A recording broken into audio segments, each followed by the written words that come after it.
Vamos abrir nossa Bíblia.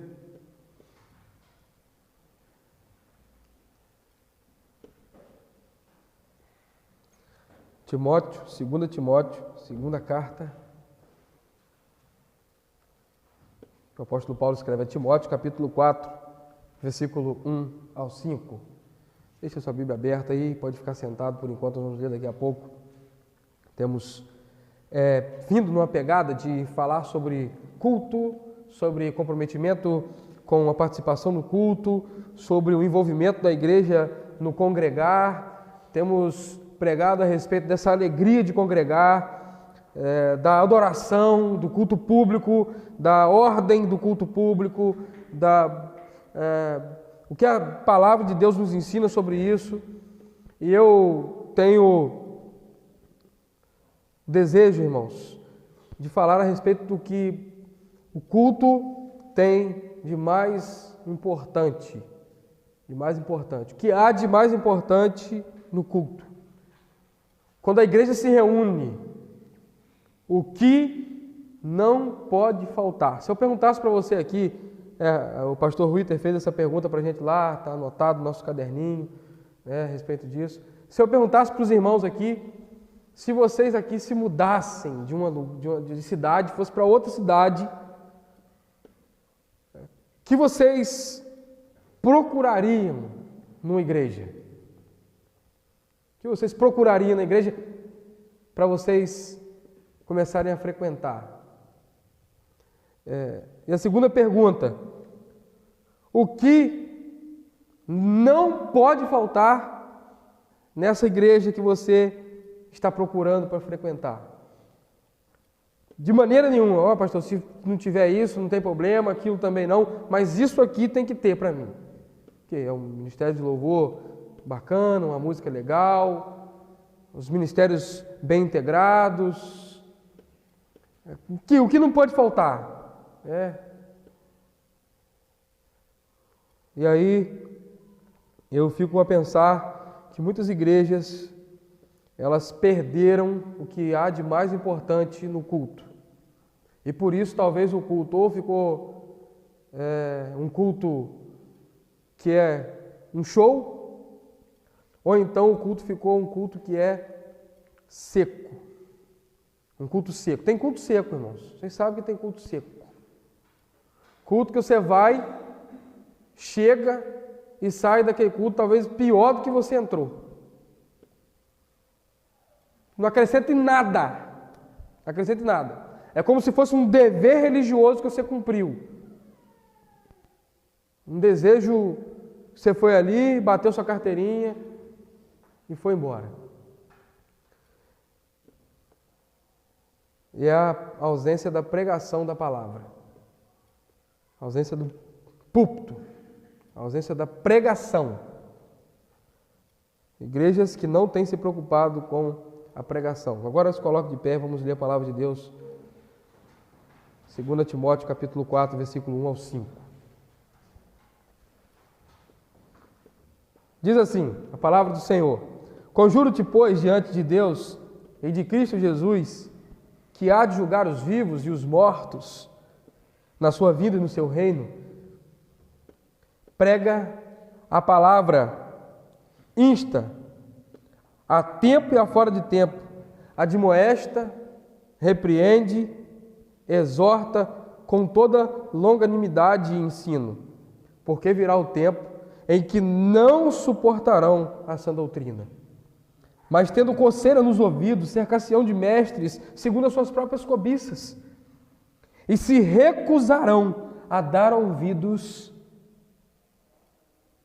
à verdade, voltando às fábulas. Tu, porém, sê sóbrio em tudo, sofre as aflições e faze a obra de um evangelista, cumpre bem o teu ministério. Amém? Podeis assentar. Ó Deus, bendito Salvador, obrigado, Deus. Obrigado pelo culto, obrigado por estar com os meus irmãos, por poder se alegrar com os meus irmãos, celebrar, adorar com os meus irmãos. Obrigado, Deus, por poder ser edificado através das orações de encorajamento, do cuidado, do abraço de cada um. Obrigado, Deus, por esse ambiente. Eu amo a sua casa, ó Deus.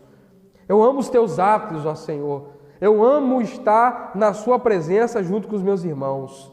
Ó Pai, que esse ambiente verdadeiro, simples e puro possa estar, ó Deus, trazendo aos corações dos meus irmãos alegria e completo desejo de entregar um culto agradável ao Senhor.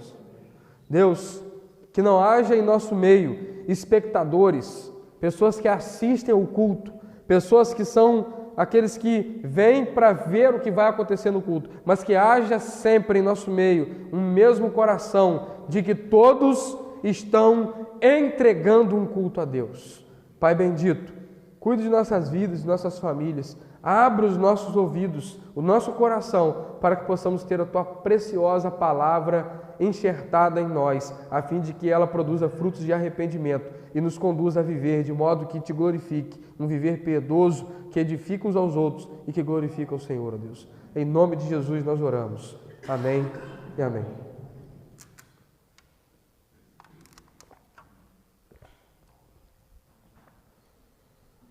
Amados irmãos, está diante de nós um texto que o pastor já pregou algumas vezes e ama ler novamente a respeito da avaliação ministerial, né? Tem pastores que fazem avaliação ministerial com coaching, outros pastores fazem avaliação ministerial com psicólogo, e o pastor Everton gosta de fazer a avaliação ministerial com o apóstolo Paulo, lendo que ele instruiu um jovem pastor chamado Timóteo. Paulo está escrevendo o último parágrafo da sua vida, irmãos. O último parágrafo da sua vida. Está acabando. E, inclusive, o versículo que dá continuidade à leitura, onde eu parei, diz: quanto a mim, estou sendo derramado como libação. 4:6. A vida dele está no final. A carreira dele já foi cumprida. O seu ministério já foi cumprido. A fé dele está guardada. Ele foi um evangelista, um missionário, um pregador, um pastor, um plantador de igrejas, um escritor, um teólogo, um missiólogo, um visionário do cristianismo, mas agora a vida do apóstolo Paulo está chegando no final, e o apóstolo Paulo está agora cuidando de oferecer aos líderes das igrejas que foram criados por ele, formados por ele durante o seu ministério, algumas regras, alguns fundamentos, alguns princípios para que esses possam então ter um ambiente de igreja e também possam ter uma vida ministerial segundo os ensinos de Cristo Jesus. Há uma preocupação do apóstolo Paulo aqui a respeito de quem vai o substituir na sua ausência nesse mundo. Ele já viu os portões celestiais, já foi livre a primeira vez da boca do leão, reafirmou sua fé, não temeu, não retrocedeu, insistiu, continuou pregando, e agora o apóstolo Paulo está bem contente, vendo os portões celestiais se abrindo, e está preocupado, porque ele olha para trás e vê grandes desafios, a saber, um primeiro desafio que a igreja que Timóteo foi colocado pelo apóstolo e está pastoreando. Há aqui apostasia, há aqui a entrada de heresias, há aqui pessoas maliciosas, dos quais o apóstolo Paulo vai citar o nome de alguns no decorrer das suas palavras. Ele vai falar a respeito de Fígelo e Hermógenes, vai falar a respeito do latrueiro Alexandre, ele vai falar a respeito de alguns homens que estão dentro da igreja, perto de Timóteo, no ambiente de culto, eles frequentam culto, eles vão à igreja, eles participam da congregação, mas as palavras que eles levam e aquilo que eles disseminam entre o povo corrói como câncer, tais como Himeneu e Fileto, 2,17. E nós precisamos então ter esse contexto de uma instrução do apóstolo Paulo para alguém que vai o substituir e vai cuidar do ministério da pregação e dar continuidade ao avanço do reino, e ele está escrevendo o seu último parágrafo, os últimos conselhos. Os últimos conselhos. Se a gente tivesse convivido, Jonathan, por exemplo, com Russell Shedd, muitos pastores conviveram com Russell Shedd pertinho da sua morte, a última conferência fiel, já velhinho, sentar do lado dele e falar assim: pastor Russell Shedd, quais são os seus últimos conselhos para mim? Se a gente pudesse ter convivido com homens, um homem como Russell Shedd, a filha dele falou assim: olha, eu sei que papai, depoimento dela, Jonathan já ouviu sobre isso, já ouviu ele falando sobre isso também, eu sei que papai era um pecador, porque a Bíblia diz que ele é um pecador. Eu nunca vi papai cometer um pecado. Homens que escreveram versões da Bíblia. Homens que conviveram com outros homens e instruíram outros homens que hoje têm sido grande bênção nas mãos do Senhor, pastoreando. Homens sábios, equilibrados, homens de doutrina firme, de boa pregação, de boa convivência, amorosos, piedosos. E aí, certa feita, o Russell Shedd estava doente, e aí foi um grupo de irmãos visitar o Russell Shedd, orar com ele. Ele falou assim: olha, eu não quero que ninguém ore aqui para Deus não deixar eu morrer. Eu estou já preparadinho, estou vendo já os portões celestiais abrindo. Vocês não oram por isso, não.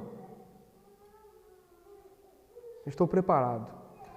Essas palavras do apóstolo Paulo, elas têm um tom emocional, há algo aqui que traz uma emoção sincera, uma afeição sincera de um pai que está instruindo o filho, pois ele mesmo vai chamar a atenção a respeito desse nome que ele trata Timóteo, verdadeiro filho na fé.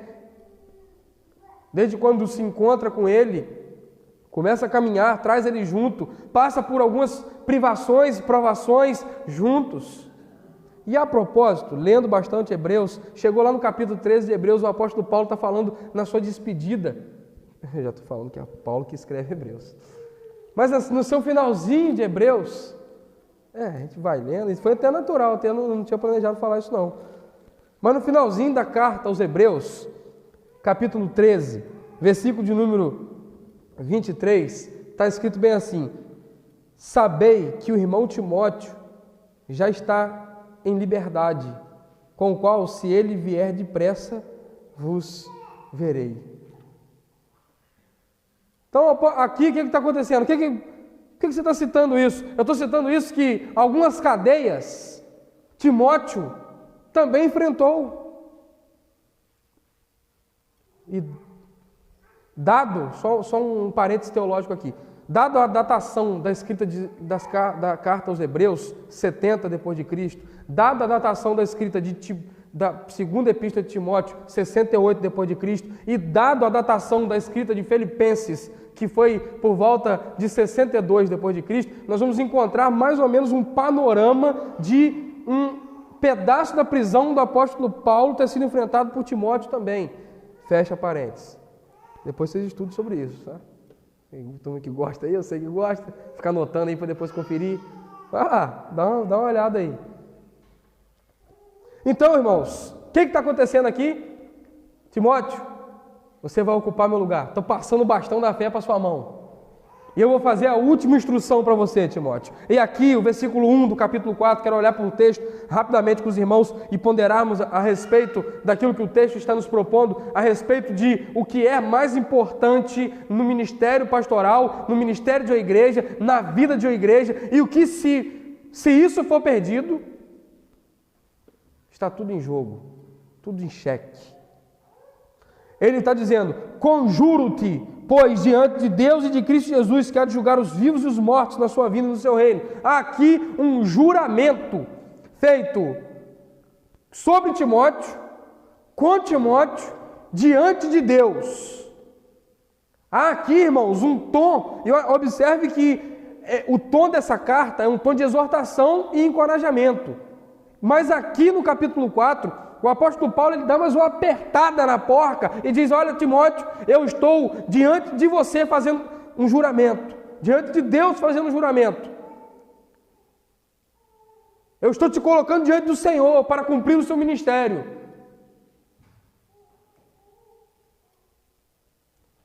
Isso aqui já dá uma balançada na perna do peão. É que o apóstolo Paulo está me colocando diante de Deus para cumprir o meu ministério, está fazendo um juramento, conjuro-te, conclamo. Eu estou, Timóteo, agora te colocando diante do Senhor e fazendo um pedido a você nesse juramento, a Deus nesse juramento, nesse pedido especial, que é o mais importante no seu ministério. O versículo 2 está dizendo: prega. Primeira coisa, prega. Uma igreja que não tem pregação já está errado. Você chega na igreja e tem tudo, tem louvor, tem dança, tem teatro, tem festa, tem até intervalo para o lanche, mas não tem pregação. Já está errado. Ou então, você chega na igreja e tem tudo muito, e pregação pouquinho. Pregação como se pudesse dar um bicudo assim, sair para pregar. E aí teve participação de coral, participação, legal, bonito, festividade. Só, irmão, não tenta me tolir o meu tempo, não. Se me chamar para me pregar, vai ter que me ouvir pregando 1 hora. Senão não me chama. Eu não peço para pregar em lugar nenhum. Nunca pedi. Tem pastor por aí que pede. Ainda mais se desenvolver negócio de cachê. É? Eu não peço para pregar em lugar nenhum. Me chamou para pregar, canta, pá, não sei o quê. Joia, bonito. Aí o irmãozinho falou bem assim: coitado do pregador, nós estamos roubando o seu tempo. Aí eu cutuquei um amigo do lado assim e falei assim: eu vou pregar 1 hora. Pode cantar. Pode cantar até, não tem problema, irmãos, não tem problema não. Não tem problema. Me chamar para uma festividade, eu já vou aberto uma festividade. Eu sei que o pessoal vai cantar mais, vai passar agora. Não adianta querer tolir o meu tempo de pregação. Eu fui numa cantata, eu já não gosto muito disso, mas vamos lá. Aí fui na cantata, cheguei na cantata, sentei antes do culto começar. O pai fala assim: chegou atrasado, já tinha feito antes. Sentei na cantata, começou o culto. Falei, daqui a pouco vão ler a Bíblia. Oração, louvor. Daqui a pouco alguém fala alguma coisa. Daqui a pouco mais louvor, mais repetição. Daqui a pouco eles vão falar. Veio a apresentação da cantata todinha, terminou a apresentação da cantata, veio... Pregador não, senão ele tinha pregado. Ele veio, assumiu o púlpito, falou, fez apelo, acabou o culto, orou, foi embora e não teve leitura da Bíblia. Eu falei, não é possível. Até o último minuto do culto, eu ainda achava que, pelo menos para despedir, eles iam ler uma despedida do apóstolo Paulo. O Senhor seja com vocês, a graça de Deus. Não leu nada. Vai pregar, hein? Isso vai pregar. Que beleza. Não teve. E eu fiquei me perguntando, gente, por que não teve pregação, gente? Prega. Segundo, prega o quê? Prega não é só pregar. Prega a palavra. Vamos convidar um pregador, fulano de tal, renomado, tal, o cara vem pregar e o cara não prega a palavra, não adiantou, irmãos. Hernandes Lopes fala que são os serventes de sopa rala. Ele prepara uma sopa rala, lê um texto para dar uma desculpa, sai do texto e nunca mais volta no texto. Prega o quê? Prega a palavra. Uma pregação, o momento mais importante da pregação é a leitura da palavra. Sinceramente, qual igreja que os irmãos vão que na hora que o pregador manda abrir a Bíblia para ler, o pessoal fica em pé para ler a Bíblia? Fala a verdade. estou sendo sincero. Não tenho ido em ambiente assim. Reverência à palavra. Quando Esdras, o escriba, abriu o livro, todo o povo se pôs em pé e diziam amém. E Esdras leu o livro desde o raiar do sol até o final da tarde, e o povo estava atento, ouvindo as palavras do livro da lei. Por que as igrejas elas minguam, irmãos? Porque não tem pregação, e depois, quando tem pregação ideológica, tem pregação filosófica, tem pregação psicológica, tem pregação que levanta o cara, a moral do cara, mas não tem pregação da palavra, o que mexe com a alma, o que quebranta o coração, o que faz o pecador se arrepender dos seus pecados. Não é a pregação que é pautada em princípios humanos, mas é a pregação da palavra. Pregar o quê? Pregar a palavra. O culto, o ambiente do culto, o ápice do culto. O culto é o ápice da vida cristã. E o ápice do culto é a pregação. Quer ver lotar? Cantor famoso. Lota, a igreja enche. Vem um monte de gente. Vem por causa da pregação? Se fosse por causa da pregação, estava vindo de domingo a domingo. Quer ver lotar? Faz evento. Faz coisa de comer. É, não é verdade isso daí? Faz coisa de comer. O povo vem com força, irmãos. E teve pastor que passou por aqui antes de mim, que foi mais ignorante do que eu. E olha que eu aperto, tá?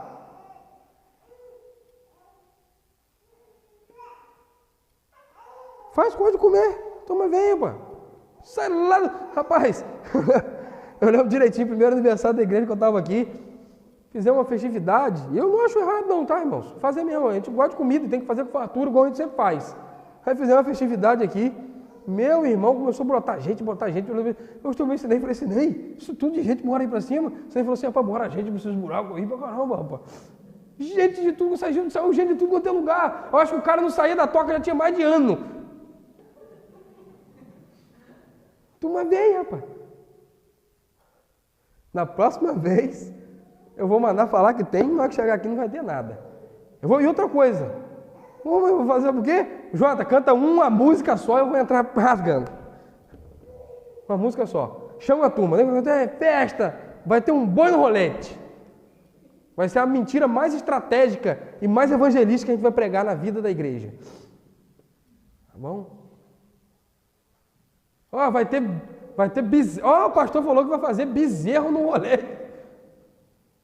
A gente faz um negócio ali, finge que vai montar uma fogueira ali e deixa a turma chegar. A turma chegar de lambendo os beiços, vamos começar a sentar aqui e tal. Cadê o cheiro? Nada do cheiro. E o pastor pregando.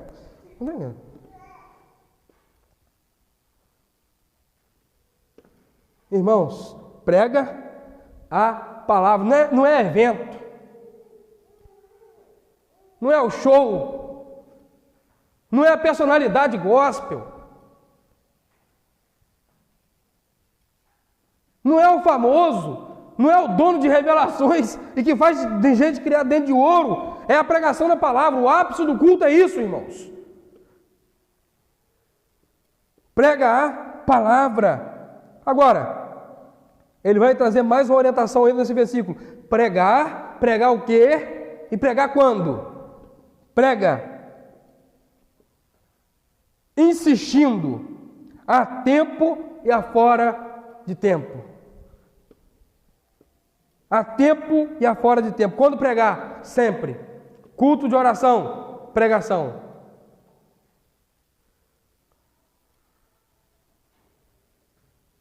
Culto domingo, pregação. Culto jovem, pregação. Se os nossos jovens São Fidélis tivessem tido mais pregação em vez de entretenimento nas suas vidas de culto que eles tiveram durante todo esse decorrer, muito menos tinham se desviado, ou quase nenhum. Tira a pregação, coloca o show, coloca o teatro. Não é pregação, irmãos. Isso pode ser até atrativo, isso pode ser até importante como instrumento evangelístico, mas não é pregação da palavra. Há o mistério de Deus sobre a vida do seu povo, quando os pregadores vêm para o púlpito, assumem o púlpito e pregam a palavra. A edificação, a instrução coletiva. No passado, quando Deus ia falar com o seu povo, Ele levantava os pregadores, os seus profetas, que anunciavam a verdade do Senhor. Quando Jesus estava preparado para vir, Deus mandou antes de Jesus Cristo o quê? Um pregador, pregando a todo momento: arrependei-vos e convertei-vos. Quando Jesus Cristo começou o seu ministério e Ele andava entre o povo, Marcos vai registrar isso logo no capítulo 1. Pregando. A mulher samaritana, Jesus prega. Com Nicodemos, Jesus prega.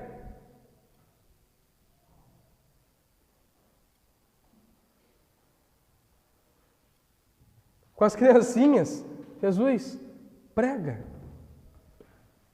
O apóstolo Paulo, esse que está escrevendo essa epístola, insistindo, pregue a tempo e a fora de tempo, ele vai escrever aos Coríntios. O Jonathan leu o capítulo 15, 1 Coríntios. Olha agora comigo, lá no início, 1 Coríntios. Capítulo 2, versículo 1. Eu, irmãos, quando fui ter convosco, anunciando-vos o testemunho de Deus, não fui com sublimidade de palavras ou de sabedoria. Versículo 2. Pois nada me propus a saber entre vós, senão a Cristo e este crucificado. Paulo foi pregar o quê? O Evangelho, pregar o que Cristo fez, quem Ele era.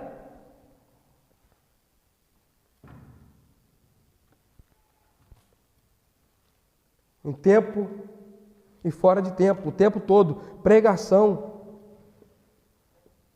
Insistir na pregação, por quê? Agora a justificativa para isso, irmãos. A justificativa para pregar a palavra, para pregar insistindo em tempo e fora de tempo. Por quê? Porque essa palavra, ela admoesta, ela repreende e ela exorta. Não tem meio mais importante ou melhor do que a pregação da palavra para exortar, repreender e corrigir. Isso continuará sendo o principal meio de Deus para a vida do seu povo, desde quando tirou o povo do Egito até quando a gente chegar nas portas celestiais. O meio principal de Deus para exortar, ensinar e corrigir o povo será a pregação. Pregação. Precisamos, amados, insistir na pregação da palavra, porque é na pregação que o pecador ele se torna penitente ao ouvir as palavras do Senhor Jesus. É na pregação que o pecador, ele vai ver a graça de Deus para a sua vida como a única solução que ele tem. É na pregação que a igreja vai ser ensinada, que os irmãos vão ser ensinados a evitar os pecados, a evitar os deslizes, a evitar os vacilos. É na pregação que os irmãos vão ser ensinados a respeito de como Deus quer que nós venhamos viver e servi-lo para a sua própria glória.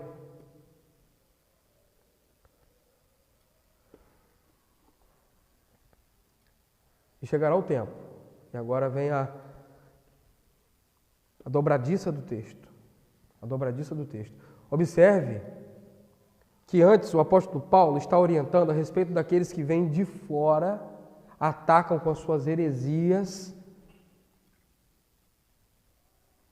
os ataques externos que Timóteo havia de sofrer. Ele já orientou sobre isso. Capítulo 3, ele já discorreu sobre isso. Nos últimos dias sobrevirão tempos difíceis. Os homens serão amantes de si mesmos, a realidade externa. Agora ele está falando sobre a realidade interna da igreja. A realidade interna da igreja é essa aqui, ó. Porque virá o tempo em que não suportarão a sã doutrina. Mas, tendo coceira nos ouvidos, cercar-se-ão de mestres segundo suas próprias cobiças, e se recusarão a dar ouvidos à verdade, voltando-se às fábulas. Esse grupo aqui, esse público aqui, não é o mundo não, tá, irmãos? O mundo sempre deu de ombros para a pregação da palavra. Agora, nos últimos dias sobrevirão tempos difíceis que não suportarão a doutrina. Quem ouvia a doutrina? Quem estava dentro da igreja. Agora eles começam a não suportar mais a doutrina. Não, que isso? Para com isso, fala de pecado. O pastor de Justin Bieber, ele falava que na igreja dele não precisava pregar sobre pecado não, que o pessoal já estava muito sofrido do mundo. Fala sobre pecado aqui não, que é o ambiente da gente fazer as pessoas serem alegres. É a igreja que estourou a maior quantidade de escândalos sexuais e das mais variadas questões. E tem uma série, inclusive, está na Netflix, você pode assistir ela lá, falando a respeito da decadência dessa igreja, desse império. Não, que isso? Falar sobre adultério? Que isso? Falar sobre pornografia? Que isso?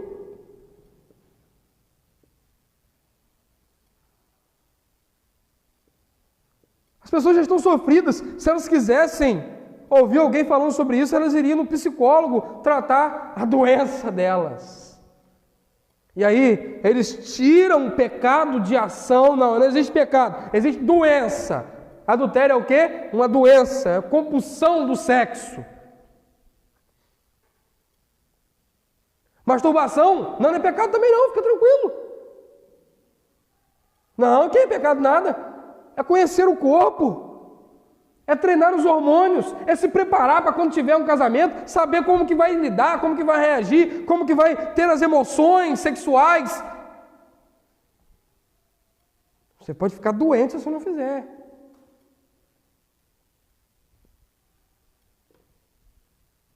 Doença, um pepino, irmãos, é pecado.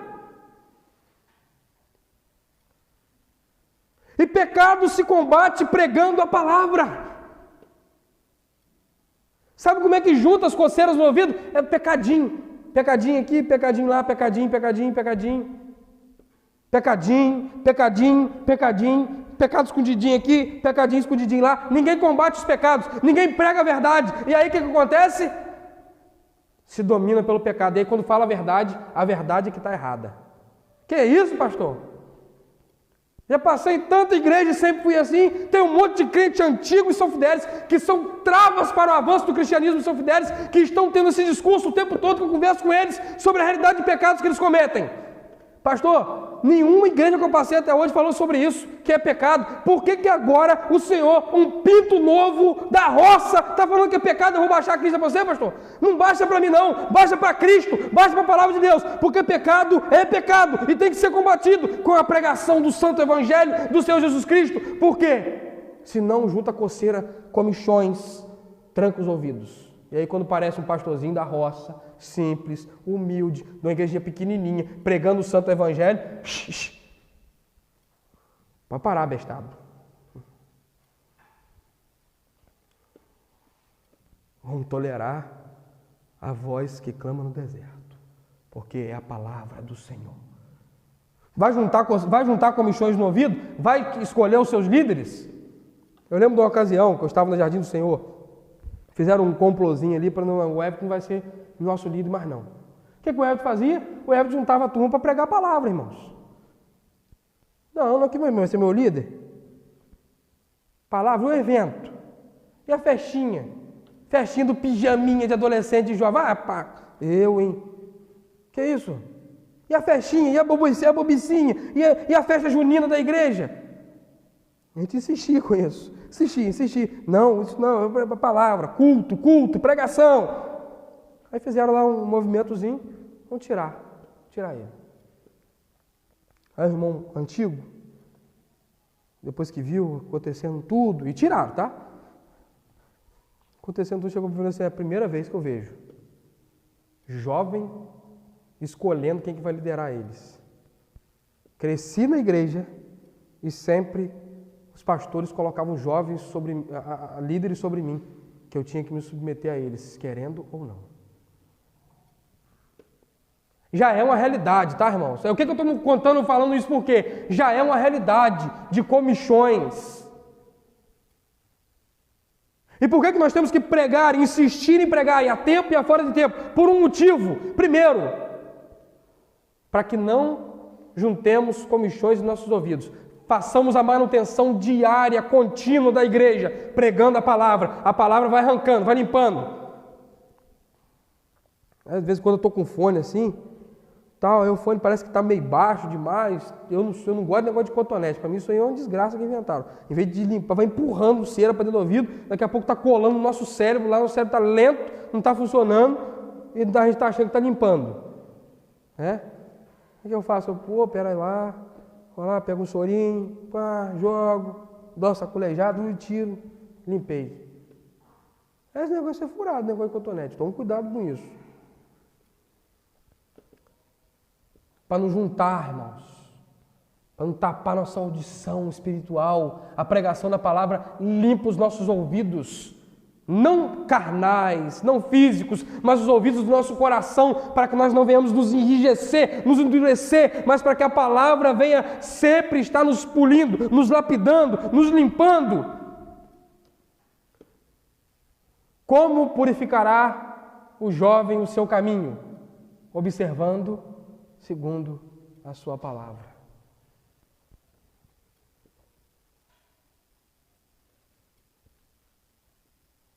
A palavra, pregação da palavra, limpeza, manutenção. Primeiro, para manutenção, para que não juntemos comichões nos nossos ouvidos. Segundo, para que então Deus mesmo faça por meio da pregação da palavra a separação entre os que são e os que não são. Pastor, fulano de tal parece que não é. Prega a palavra, deixa o cara ali. Irmão. Essa juventude, larga isso, o molecada não quer saber de nada. Faz a reunião de oração, chama a turma para orar, prega a palavra. Vamos ver quem é e quem não é. Não é porque eu sou calvinista que eu acho que a juventude que se desviou é porque nunca se converteu, não, irmãos. Eu acho que tem muita gente convertida e desviada, porque o ambiente da igreja foi um ambiente muito agressivo em determinado momento em São Fidélis, tá? Agressivo que eu digo com escândalos, com dificuldade de lidar e com a falta da pregação da palavra. Pregou a palavra em algum momento, o jovem se converteu, mas a manutenção não foi feita. Por isso, alguns crentes sinceros se desviaram. O que é que nós temos que fazer para resgatar eles? Pregar a palavra. Quando eles ouvirem a palavra, Deus trabalha em seus corações, arranca os comichões dos ouvidos, eles se rendem ao Evangelho, voltam para Cristo e vêm para a igreja do Senhor, servir o Senhor com alegria. Amém? É assim que nós vamos fazer, irmãos. E aí ele faz a seguinte recomendação: tu, porém, sê sóbrio em tudo, sofre as aflições, faz a boa obra de evangelista, cumpre o teu ministério. Ou seja, não tem como cumprir o ministério sem a pregação da palavra. Não tem como você fazer o ministério de um evangelista se você não pregar o evangelho. Não tem como você sofrer as aflições. Pastor, hoje você pastor hoje, meu irmão. Ser pastor hoje, ser pastor em São Fidélis hoje, meu irmão, é fantástico. É muito bom. Todo mundo quer. Surge uma vaga na igreja aí de bater cabeça. O xerife da fé, já artimanha, já foi o fulano de tal que é parceiro, já traz.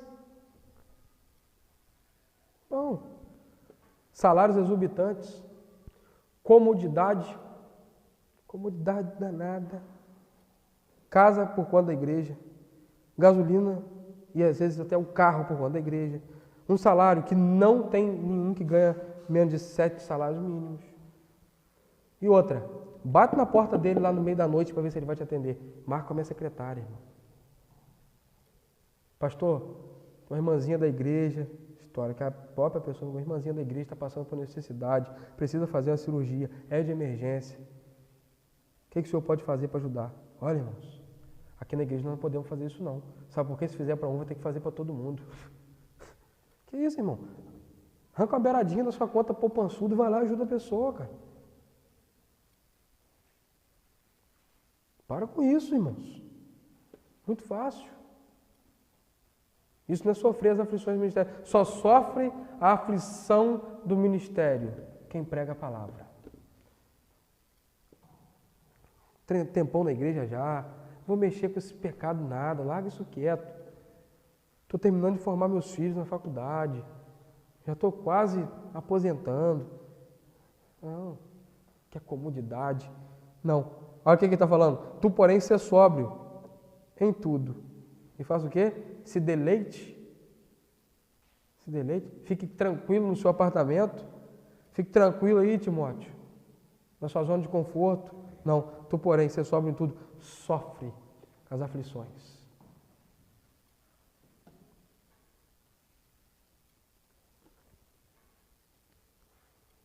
Ah, para pregar a palavra? Beleza, vamos lá. Mas peraí, deixa eu te avisar de uma vez. Tem aflição, tá? Sofre a aflição. Nenhuma igreja que se dispõe a um culto bíblico centrado na palavra, que prega a palavra, vai ser uma igreja exorbitante. Oh, que igreja!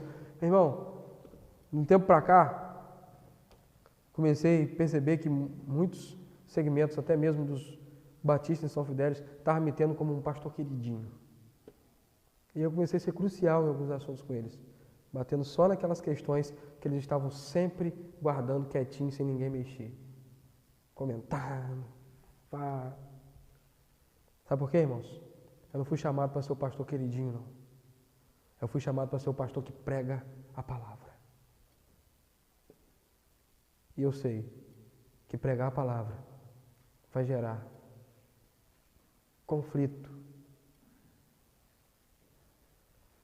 naqueles que querem ficar quietinhos com seus pecados confortáveis, sem serem confrontados jamais. Fui chamado para pregar a palavra, para cumprir o meu ministério de um evangelista. Detalhe aqui do texto. Nenhum pastor, nem todo evangelista será um pastor. Mas todo pastor, todo pregador, necessariamente terá que ser um evangelista. Ah, porque não tem espaço para me pregar na igreja. A Alcimara me acompanha já há um bom tempo no ministério. Quando começou a namorar, já sabia que eu ia ser pastor. Já estava fazendo seminário. E aí, certa fase da nossa vida, nós ficamos de escanteio porque nós fomos colocados na linha de frente para resolver um problema de pecado público, de liderança da igreja, e que a igreja negligenciou o cuidado bíblico a respeito daquilo. Nós passamos a sofrer porque tivemos postura diante daquela questão, exortamos, orientamos, e aí, como não mudou a situação e aquelas pessoas continuaram liderando, nós não nos enquadramos mais. Vou trabalhar o quê? O Everton era o quê? O Everton ministro de música, cantava o louvor, botava o pau para quebrar, violãozinho, Thales Roberto. O Marol fala, se der o microfone pra gente, a gente sabe fazer. Quando o Thales Roberto chegou, o Everton que tocava o Thales Roberto, São Fidélis. Deus da minha vida. A galera, caraca. Insistia com a turma para fazer o esfolinho direitinho, ensaiava, se dedicava, tinha dedicação naquilo que eu fazia. Não, agora o Everton, não escala o Everton mais não. O Everton está fazendo seminário. Quantas vezes o Everton pregou na igreja? Nunca. Já viu isso? Quando pregou foi no tempo histórico. Em uma reunião que possivelmente não ia dar ninguém. E lotou aquele dia, foi um negócio doido. Aí o Everton pregou. Aí a gente ficou sem ambiente. Eu falei, o que nós vamos fazer, amor? Vamos lá para a congregação do Morro do Fábio. Partimos para a congregação do Morro do Fábio. Né, amor? Vamos ali, começamos a trabalhar com as crianças. Não começamos a trabalhar na congregação, não. Nós éramos da igreja, aquela congregação fazia parte da igreja, mas nós começamos a trabalhar na congregação do lado de fora, na frente da congregação, sem usar a estrutura da congregação, fazendo brincadeira com as crianças de fantoche. Lotava de criança. 40, 50 crianças, lotava. Eu ficava posicionado no alto, botava uma cortina, conversava com os fantoches. Até os meninos cresceram enquanto com a gente. Tem um Carlinho. O Carlinho trabalha no Robertão, um menino grande já, trabalhando. O tio Everton e o Tito, que era o meu fantoche, né? E o Tito. Vamos trabalhar, vamos pregar. Aí fizemos esse ministério ali. E aí outro dia a gente fazia na pracinha do Erasto. Juntavam os irmãos, íamos para a pracinha do Erasto, tocavam as músicas. Quando veio, juntava a criança, juntava a gente. O Everton subia em cima de um banco de cimento e pregava a palavra. Os caras baixavam a música do botequim. Todo pastor deve cumprir um ministério de um evangelista. Não precisa esperar um lugar para você pregar, não, irmãos. Não precisa, não. Sabe por quê, João? Que você não precisa esperar eu te dar o púlpito para você pregar, porque você está pregando para pessoas semanalmente, das quais eu não tenho acesso para pregar para elas. Toda semana você prega para no mínimo 30 alunos que estudam junto com você, dos quais tem ali homossexuais, tem ali meninas que já estão se prostituindo, e você sabe o que o Evangelho diz a respeito disso. Eu não vou conseguir pregar para a faixa etária da Clarinha todos os dias, mas ela consegue. Ela consegue. E louvo a Deus e oro por Clarinha, porque ela já tem tido essa oportunidade. Saulinho está ali em oração e orientação. Nós precisamos entender que todo crente, ele tem um ministério evangelístico, quer queira ele ou quer não. Cumpre isso, irmãos. Cumpre esse ministério. Aproveite cada momento para pregar o Evangelho. Peça sabedoria ao Senhor para quando você escutar algo aqui na igreja, uma pregação, quando você lê algo na Bíblia, aquilo ficar gravado na sua mente, no seu coração, e quando algum amiguinho for conversar com alguma coisa a respeito daquilo com você, ou de qualquer circunstância da vida com você, você consiga ter sabedoria para aplicar aquilo que você leu naquela sua conversa.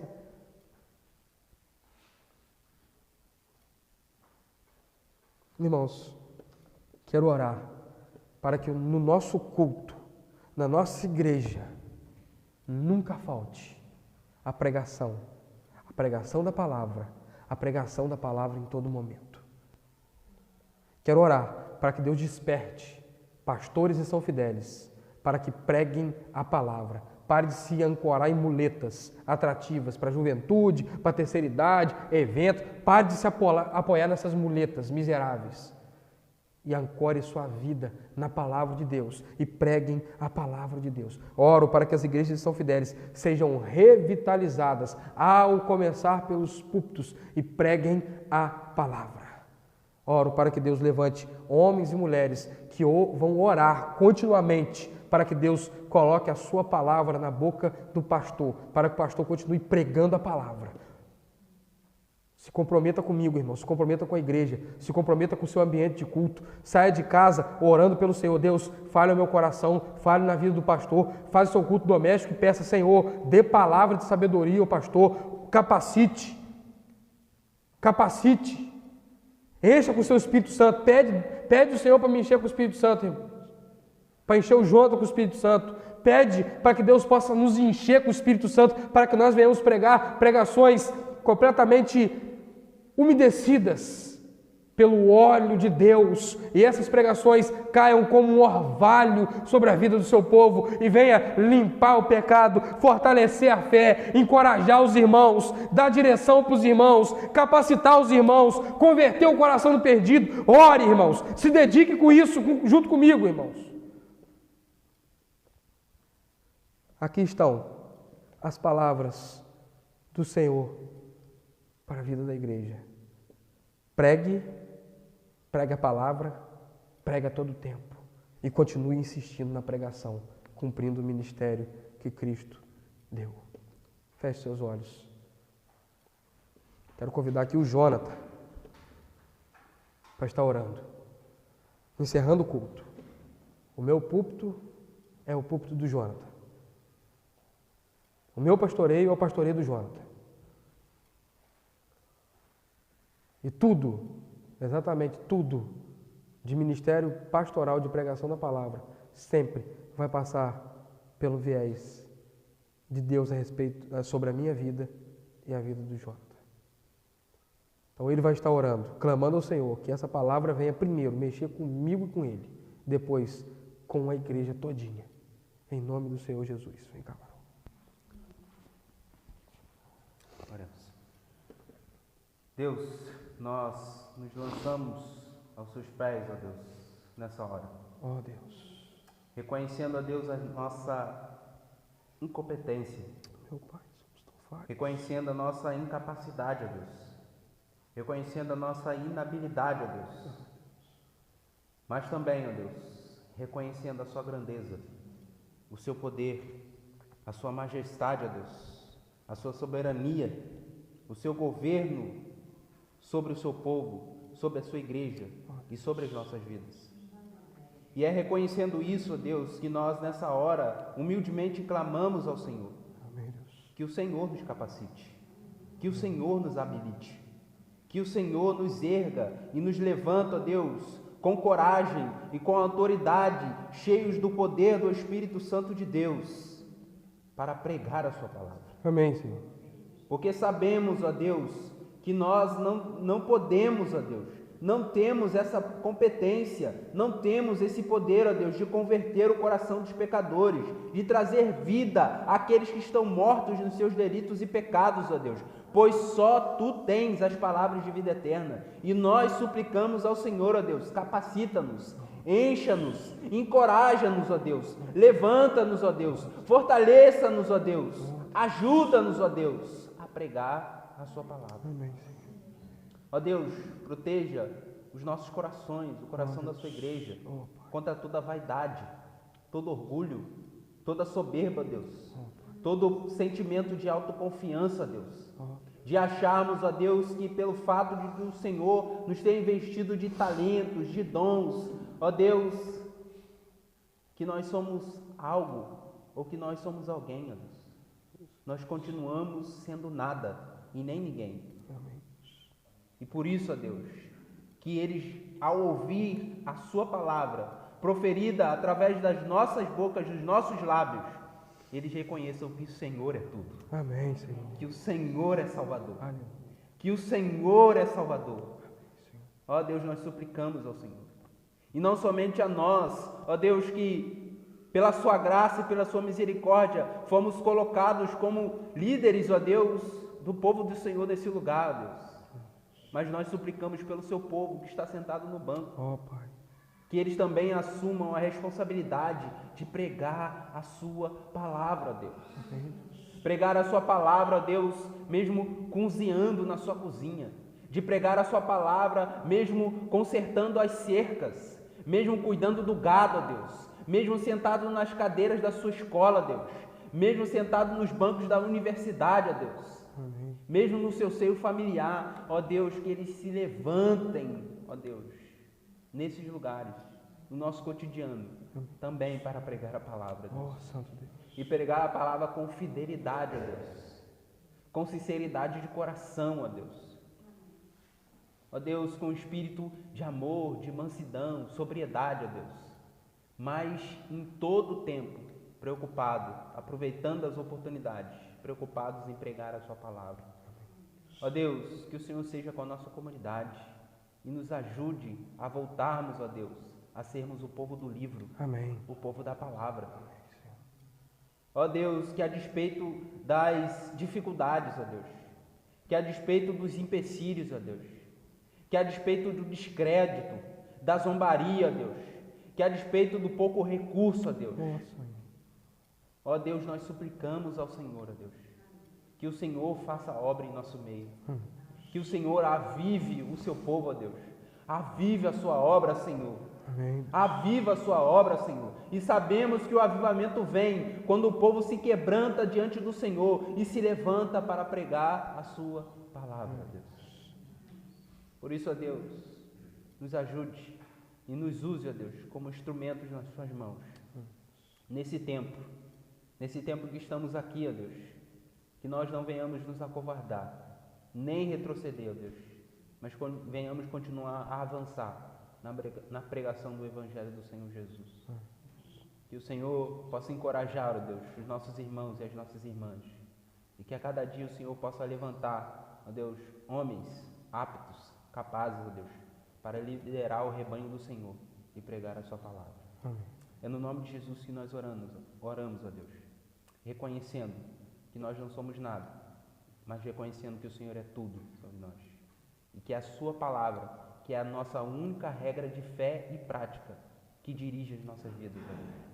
Por isso, possamos nos dedicar em estudá-la, em compreendê-la, em não somente ser apenas ouvintes, mas praticantes da sua palavra. Amém. E nós colocamos então a vida do seu povo, a vida do nosso pastor, mais uma vez, no teu altar, pedindo ao Senhor que a palavra domine essa igreja, que a palavra domine os nossos corações, e que assim, ó Deus, em cada atitude nossa, as pessoas possam ver Cristo Jesus, ó Deus, por meio da pregação da palavra. No nome de Jesus que nós oramos. Amém. Amém.